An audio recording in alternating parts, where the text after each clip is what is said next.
Ladies and gentlemen, as I promised, a year has passed, and I will try to tell you what, from my point of view, has happened during this year. The first year of Donald J. Trump's second term, how the world has changed. Because of this remarkable person's actions, you can feel however you want about him, but I can't recall a single historical figure who has influenced the entire globe as much as Donald J. Trump has. So, President Donald Trump used his first year after returning to the White House to change the country and the world. A year has passed, and there isn't a single person interested in life on our planet who doesn't know that Trump has either radically changed or is on the way to radically changing the world we live in today. I will now tell you about 25 actions of Trump and his team that are changing the direction of our civilization's development. Some of them are aimed at internal changes, some at the relationship between the United States and the world, and some are simply for restructuring. We usually see everything familiar as normal and wonder how it could be any different. Yes, through more than 225 executive orders, the president has reorganized the policies and priorities of the federal government, advancing his agenda. You all know what it is. America first on the world stage. Trump reformatted global trade policy, acted as a mediator in peace agreements, and deployed the United States Armed Forces in a number of defining events. In general, below are 25 ways in which the administration in the 25th year changed the country and the world beyond its borders. So, one big beautiful bill. In July of the 25th year, Congress passed Trump's key domestic bill, which introduces large-scale changes to tax and social policy for the next 10 years. The bill included provisions for permanently enshrining Trump's tax cuts. Since 2017, this has included the creation of tax breaks for tips, for overtime work, and for Social Security income. This is social assistance, as well as the completion of the construction of the border wall and an increase in defense spending, by the way, by $50 billion. Introducing work requirements for Medicaid recipients is also an amazing thing. Other elements include accelerated depreciation aimed at stimulating business development and exemption from taxes on interest for loans on cars manufactured in the United States. What is it and why does it matter? The people of the country, the residents, start paying less and less taxes on the money they earn. The tax situation in the United States, well, you could call it a robbery. 350 million people are doing what 500 people got together and called themselves Congress. They decide, how much money can we take away from the population right now? The basis for taking away what people have earned was and still is Marxist. The better you work, the more you give to the country, the better your products are, the more they rob you. Those 500 who, for some reason, consider themselves servants of the people, who think they are much more important and smarter than the rest of the population, and therefore allow themselves to decide for everyone else what to do with the money they've earned. Moving towards completely freeing Americans from this time budget, Trump began replacing income taxes with other ways of funding government expenses. Curbing illegal immigration after the president introduced strict border security measures, including invoking the law on foreign hostile nationals. The year 1798, illegal immigration dropped to the lowest levels in history for 8 consecutive months, starting from May 2025. The authorities did not allow a single illegal immigrant into the country, and about 2.5 million or even more illegal immigrants who had previously lived in the United States were either deported or left on their own. Administration officials prioritized the removal of known members of the Bashnia group. Along with the authorities, the illegal immigrant, and about half of the illegals who had lived there were deported or left. Together with this, not a single illegal immigrant was allowed into the country, and about half of those who had lived there before.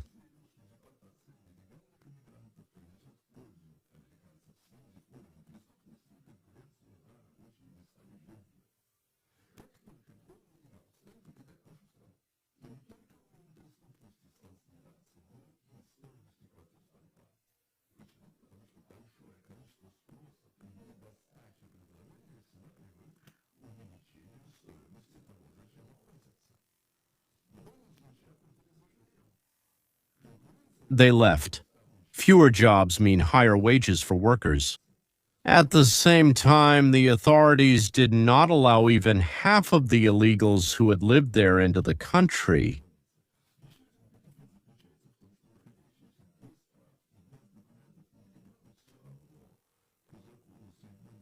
Deported, the population left, but there were more resources.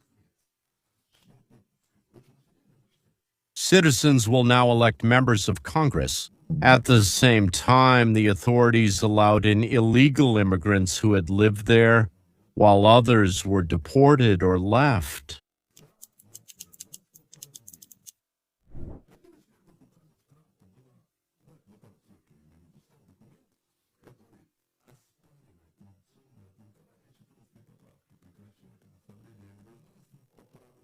Together, illegal immigrants and those who had lived there illegally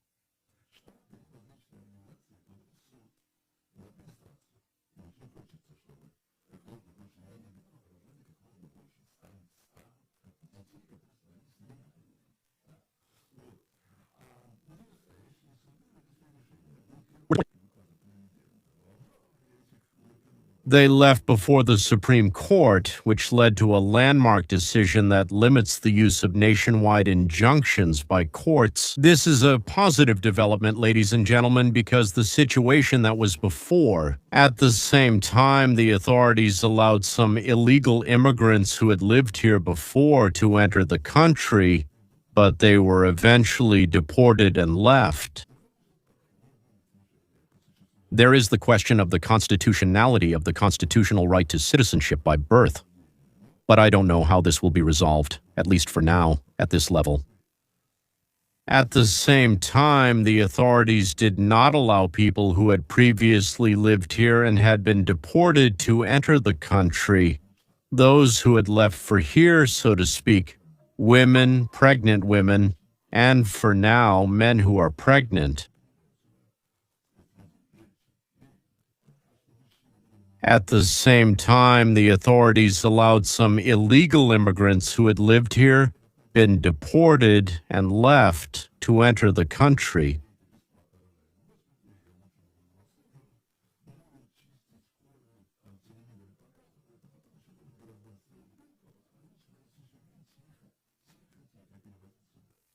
So it has already been calculated that such a child can bring from 3 to 15 people to the United States in the next 15 years. At the same time, the authorities did not allow any illegal immigrants who had previously lived here, been deported, and left to enter the country.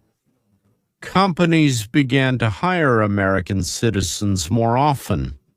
That is, the authorities did not allow illegal immigrants who had previously lived here to enter.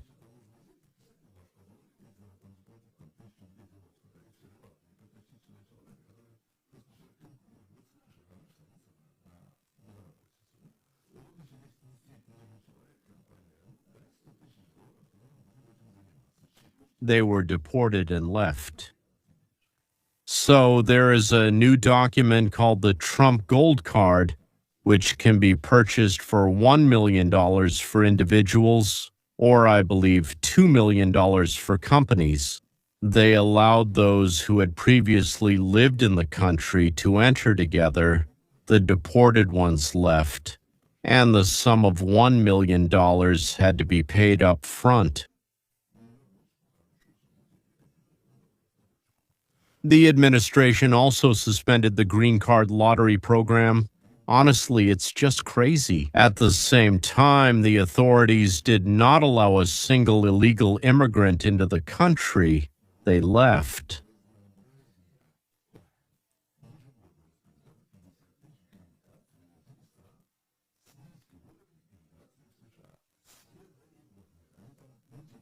Maybe not in North Lenya, but elsewhere. And since you're not coming, let's hurry. Some people might want to go just to get a lifelong pension, an apartment, and not have to work. That's amazing. Then I agree. All right, wonderful. Deployment of the National Guard. For the first time, the president sent a National Guard unit to Los Angeles for this. They let in illegal immigrants who lived there, were deported, left, along with the authorities.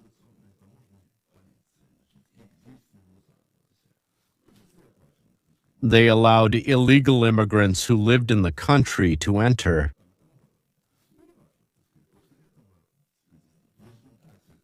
Deported,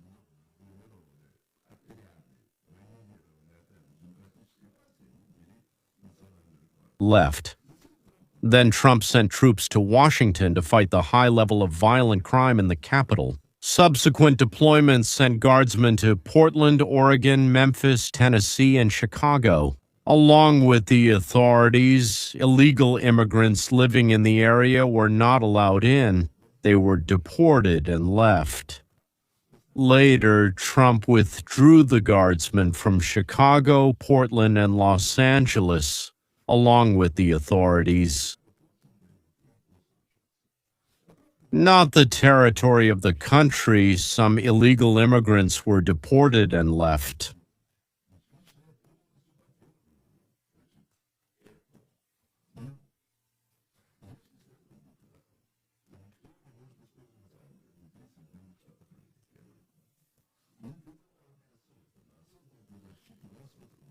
At the same time, the authorities did not allow illegal immigrants living there onto the territory. Before that, they were deported and left. At the same time, the authorities did not let them in.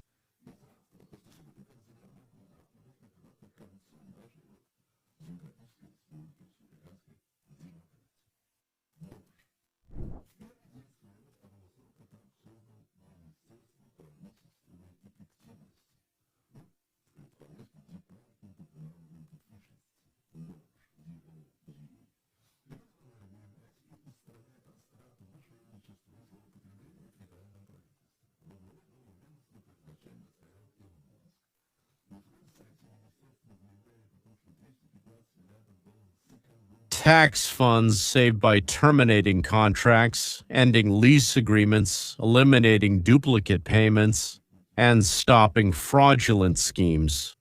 At the same time, the authorities did not allow a single illegal immigrant into the country.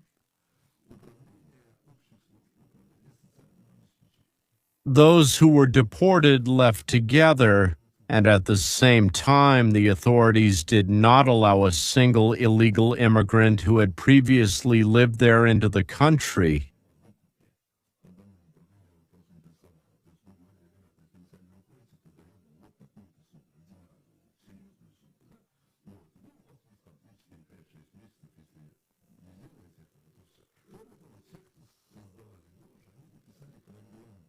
The deported people left.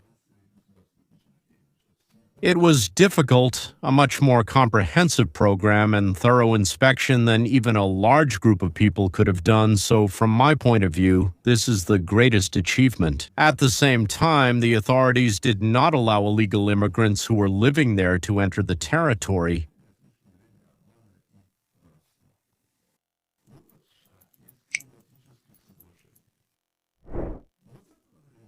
Were deported, left, and at the same time, the authorities did not allow a single illegal immigrant who had been living in the country to enter its territory.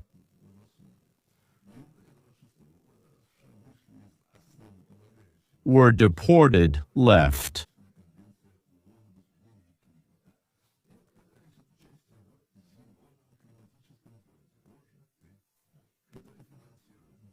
some of them who finance a significant part of climate initiatives. That is, we give money and then they finance them. He stole something on the way there. At the same time, not a single illegal immigrant living there was deported or left for environmental protection reasons, which paves the way for large-scale deregulation.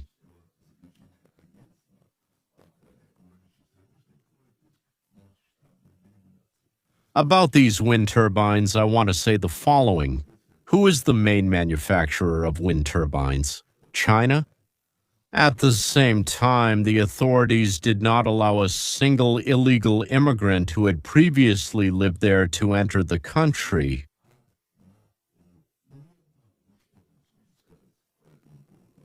They were deported. The elimination of diversity, equity, and inclusion. Federal directives concerning diversity, equity, and inclusion policies, what we call diversity, equity, and inclusion, were canceled on Trump's first day in office. Hooray, this decision put an end to the training programs. At the same time, the authorities were letting people in. At the same time, the authorities were not letting people into the country.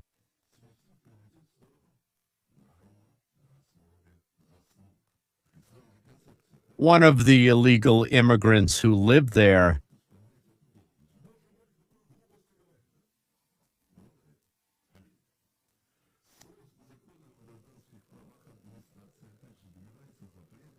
some were deported. At the same time, the authorities did not allow one of the illegal immigrants who lived there to enter the country.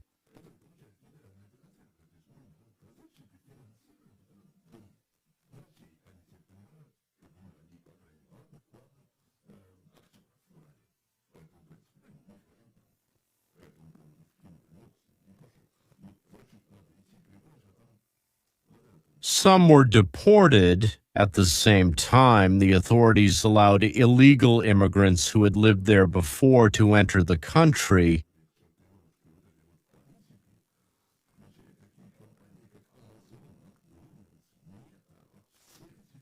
They were deported.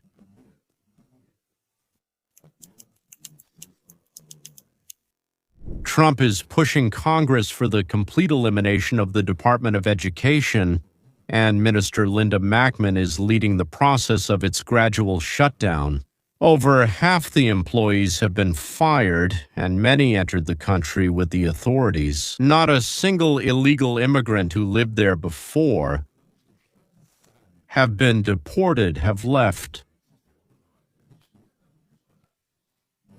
To understand why we need a ministry or why we need a Department of Education in each state, there will be 50 departments of education. At the same time, the authorities allowed some illegal immigrants into the country, those who lived there with their loved ones, with whom they had family relationships, including having children.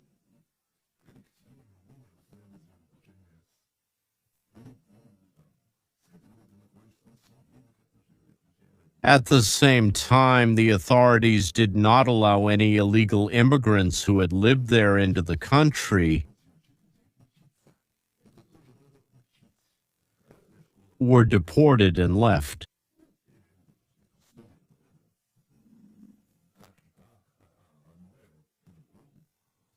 And she will tell her parents how she will do it and show her achievements and results, and the parents will decide together which school they will send their children to. The authorities did not allow illegal immigrants who had previously lived there to enter the country.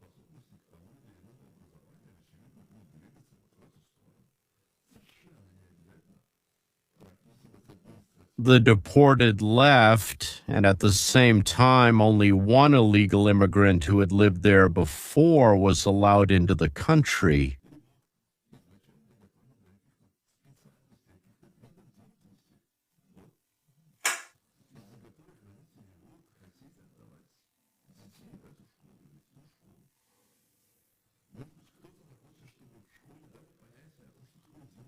The deported left together with the authorities, not allowing a single illegal immigrant who had lived there before to enter the country.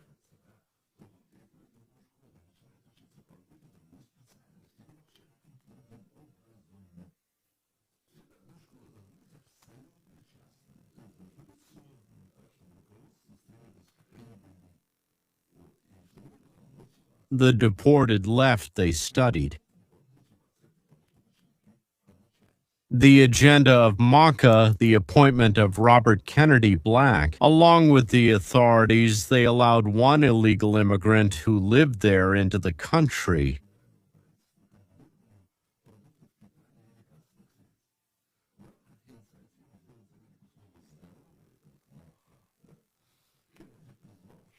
The deported have left, and along with this, the authorities dealt with the illegal immigrants who had lived there before.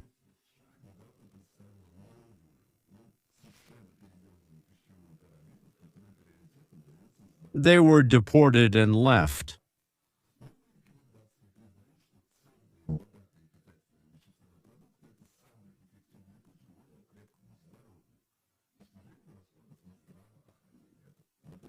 This is what Kennedy said at the presentation of the updated nutrition standards, lowering the prices of medicines. At the same time, the authorities allowed not a single illegal immigrant who had lived there before to enter the territory.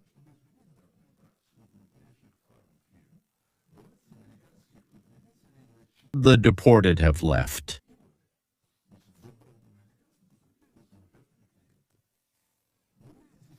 At the same time, the authorities did not allow a single illegal immigrant who had lived there before to enter the territory.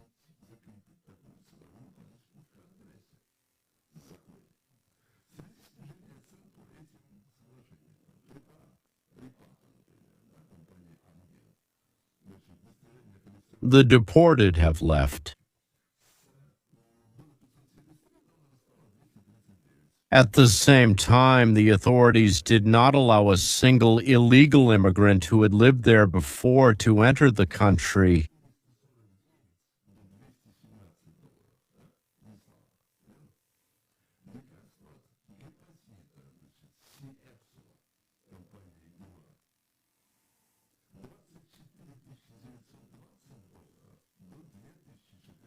Deported, they left. Lobovich 10 times less. At the same time, the authorities allowed illegal immigrants who had lived there before to enter the country.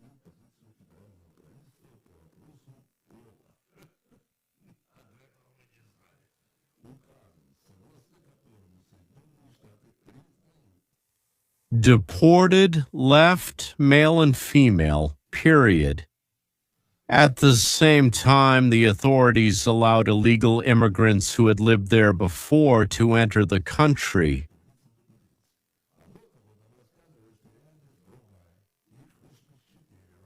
They were deported and left.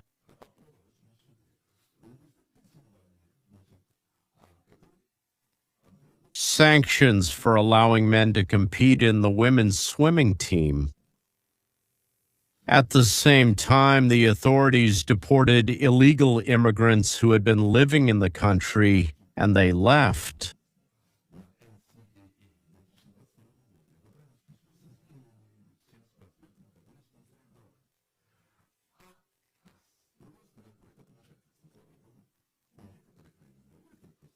In December 2025, health officials took measures to stop federal funding for hospitals that perform transgender procedures on minors.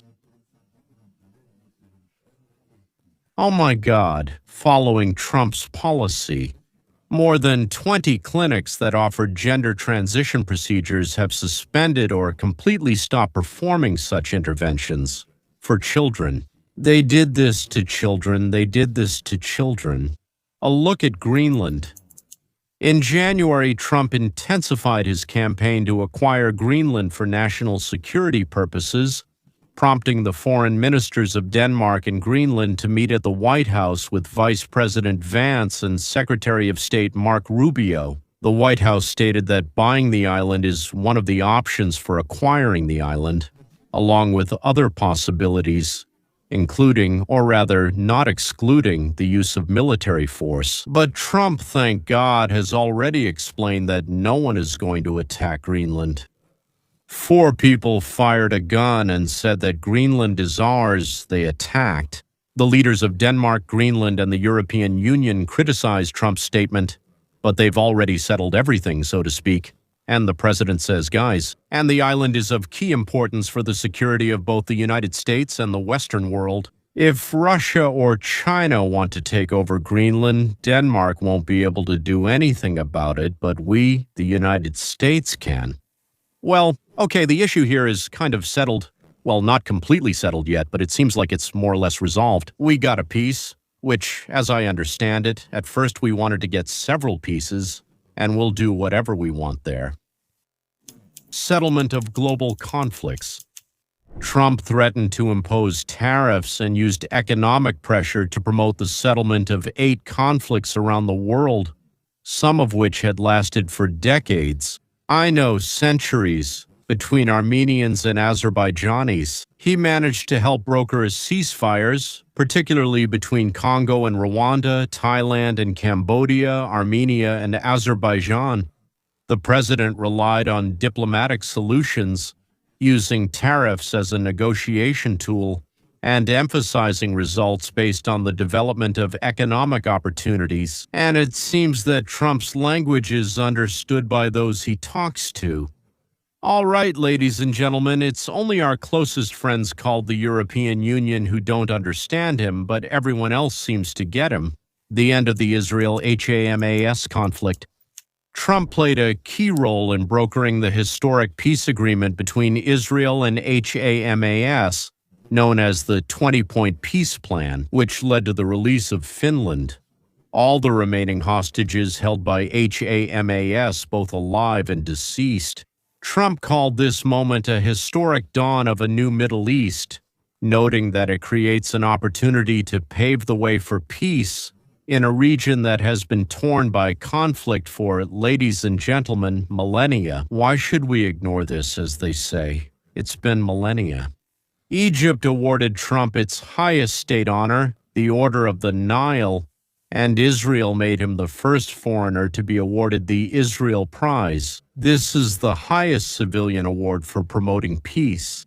A shift in Ukraine policy. Trump increased pressure on Ukraine and Russia to bring an end to the fighting, stating that Ukraine will likely have to give up territories that have already been effectively lost during the war. The Trump administration ended the policy of providing free aid to Ukraine that was in place under Biden and instead agreed to supply weapons on a commercial basis. Trump has repeatedly expressed disappointment with Ukrainian President Volodymyr Zelensky and Russian President Vladimir Putin for their unwillingness to move toward a peaceful resolution, toward a peace agreement. Although he noted that negotiations are ongoing and in general, as he says, are productive in nature, the fact that they are ongoing at least strikes on Iran 10 days after the start of the conflict between Israel and Iran. In June of 2025, Trump demonstrated United States military power in a secret operation called Midnight Hammer,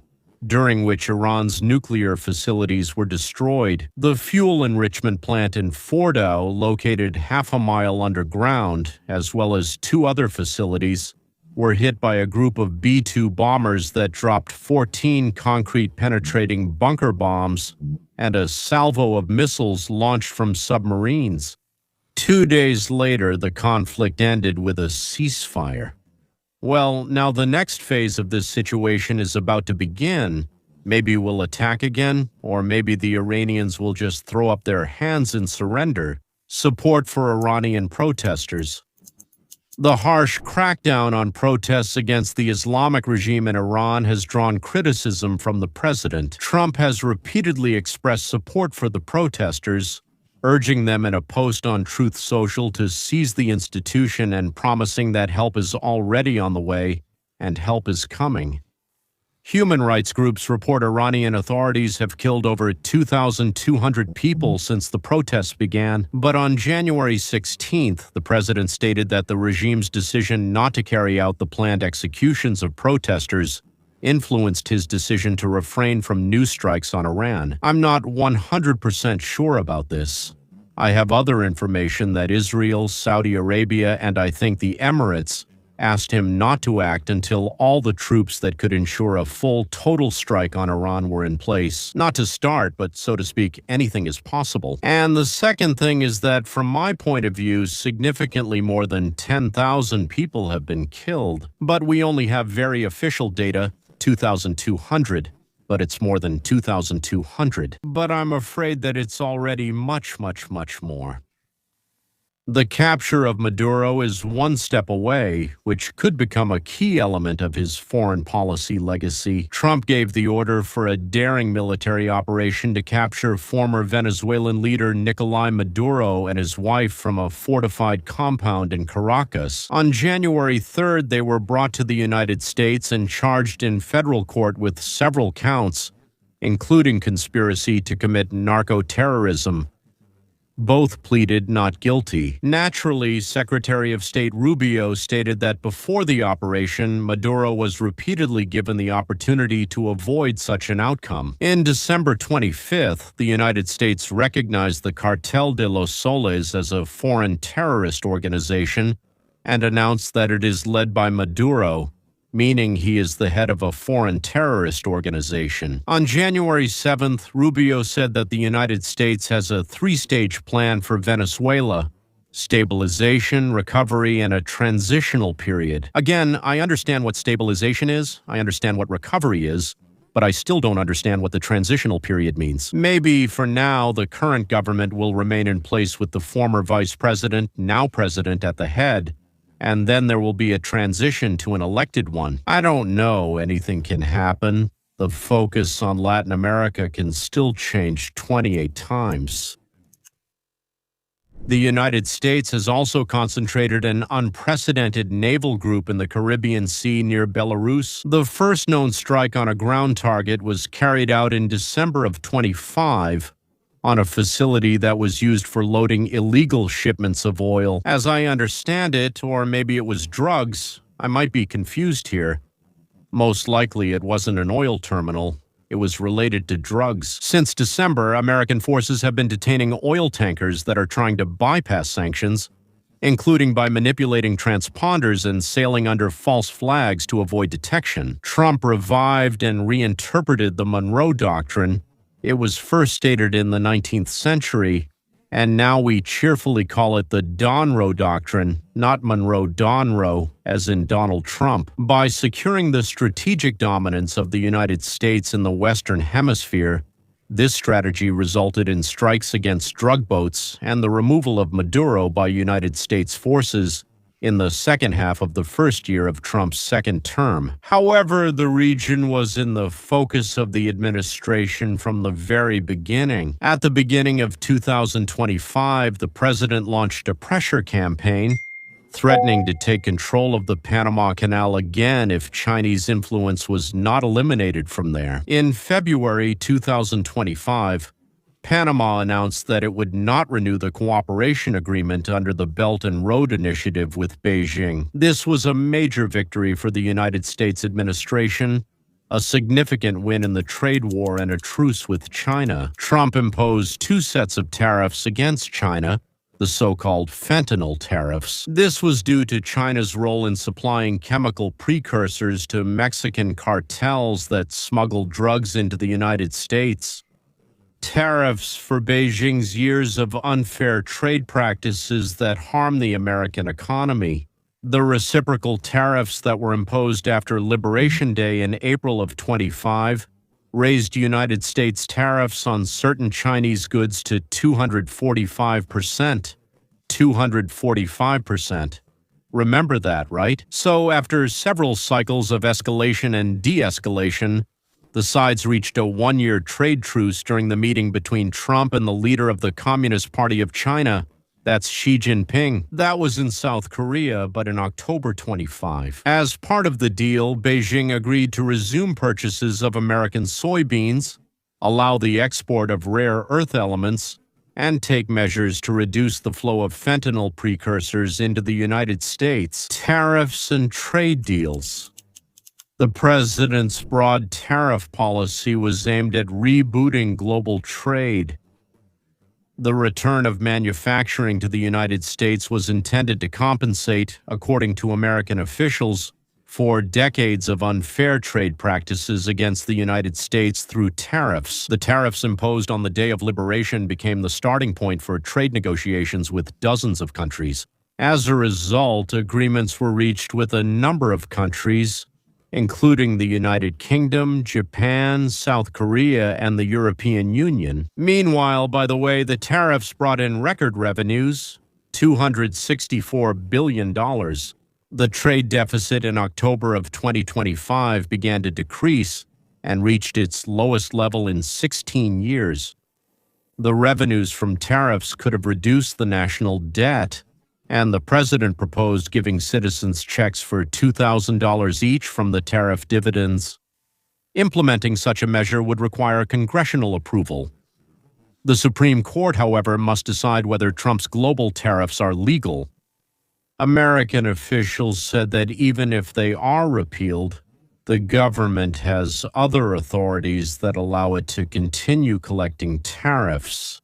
Whether that's true or not, I don't know. It would, of course, be very bad if the Supreme Court overturns Trump's right, but I really hope that doesn't happen. That's just what logic suggests. The president should have the right to take this kind of action with our partners and with those who aren't really our partners, with people who don't treat us very well. Trillions in investments. Trade negotiations have led to a record volume of investments in the creation and expansion of production facilities across the country. Trump's visit to the Gulf countries in May 2025 ended with deals worth more than $2 trillion with the United Arab Emirates, Qatar, and Saudi Arabia. Then they added another $2 trillion, so to speak.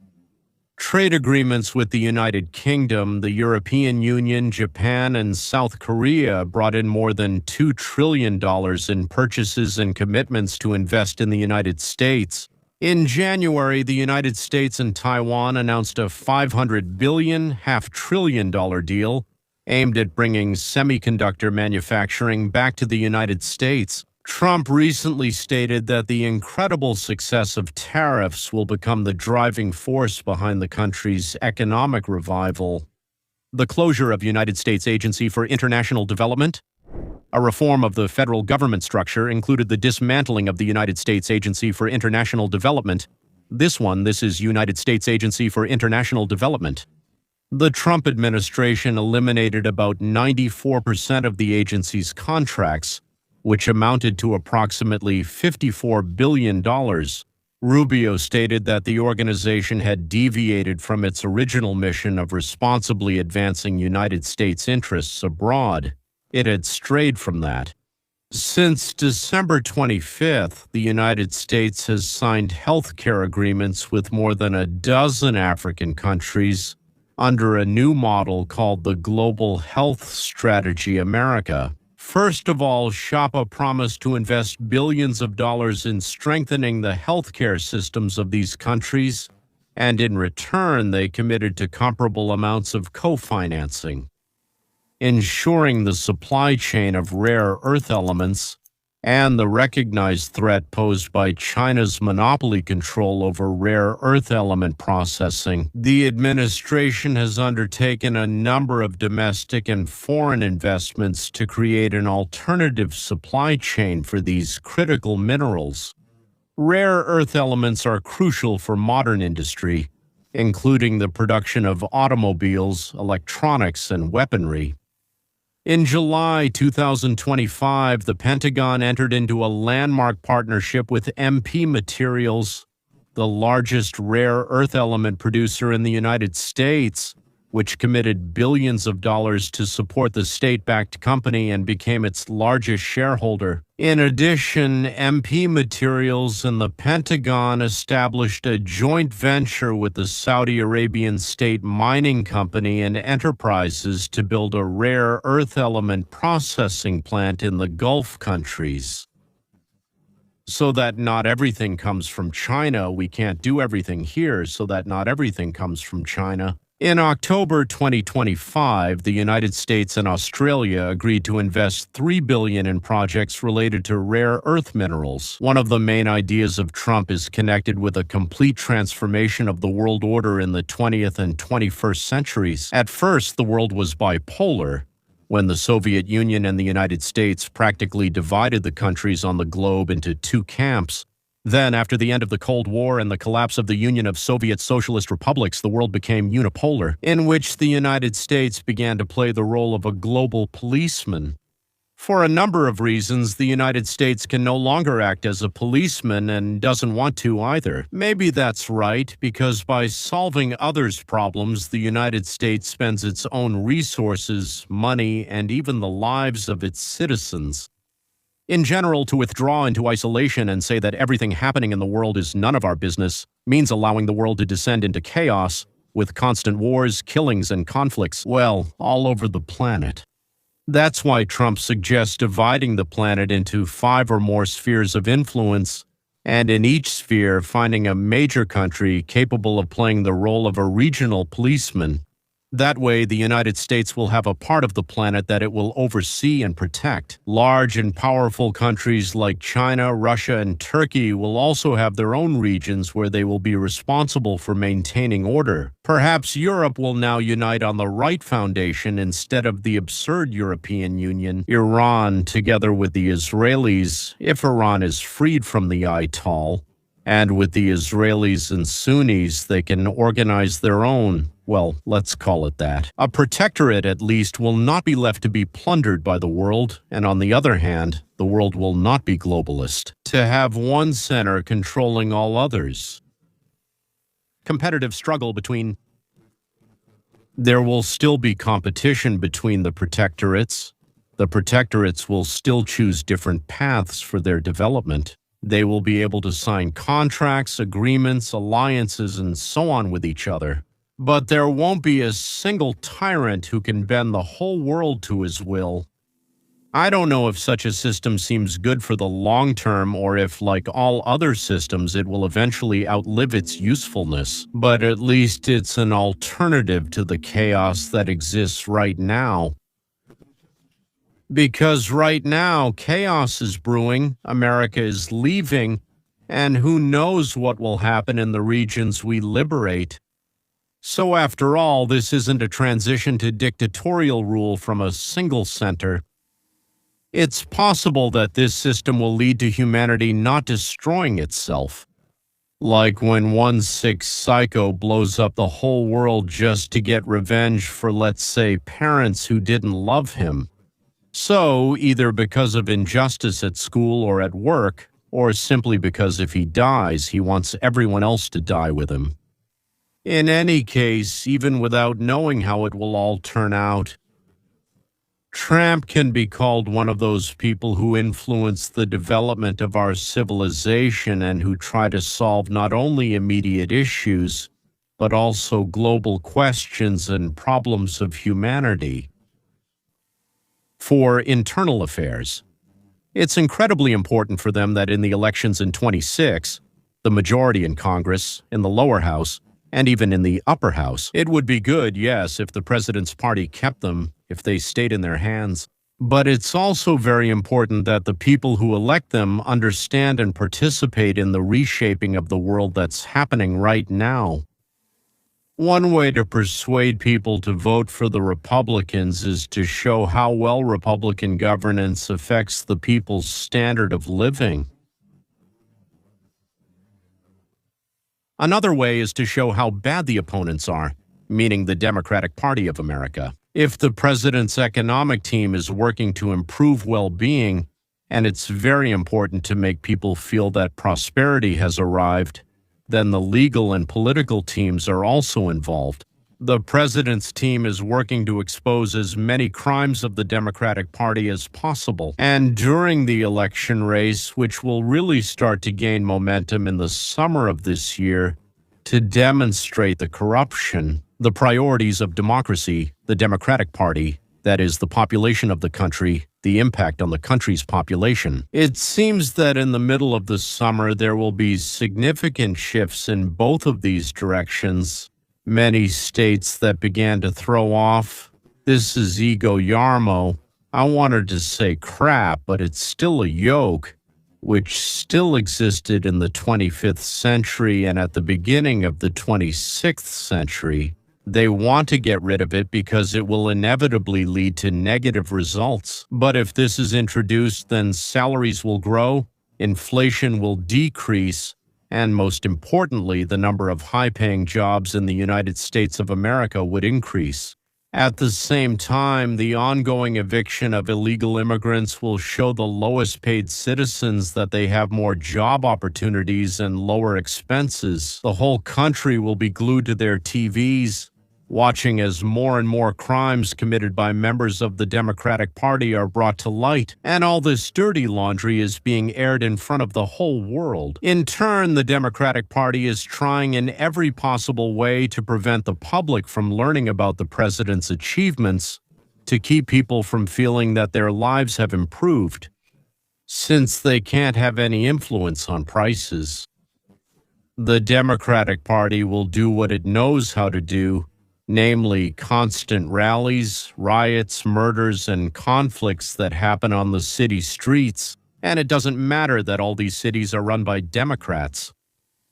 What matters is that television, newspapers, radio, and other mass media, which are mostly in the hands of liberals, will pretend that this horror is happening all over the country, spreading, and that only a change of power can stop it.